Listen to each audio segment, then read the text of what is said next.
একটা ভাগ ছিল, ধুয়ে ফেলে দিলে বাড়ির বরকত চলে গেল। বুখারী মুসলিম।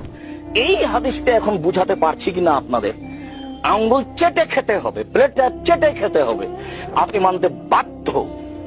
বরকত কিভাবে চলে যায় আপনারা বুঝতে পারবেন না। তখন রোজ খাবার নিচ্ছে মানুষের কাছ থেকে, কিন্তু দেখি বাড়িতে নেই, তার মানে বাড়িতে বরকত নেই।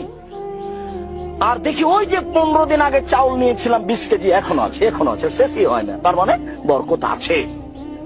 আয়েশা রাদিয়াল্লাহু তাআলা আনহা বলেন যে আল্লাহর নবী মারা গেলেন, তখন অর্ধ সোয়া কেজি আটা ছিল বাড়িতে, সোয়া কেজি। ওই আটা নিয়ে রুটি বানায়, অনেক দিন খেলাম, শেষ হয় না। তখন আমি একদিন ভাবলাম যে আটাটা একটু মেপে দেখি তো কতটি আছে। মাপার পরে দেখি 2 দিন পরে আর নেই।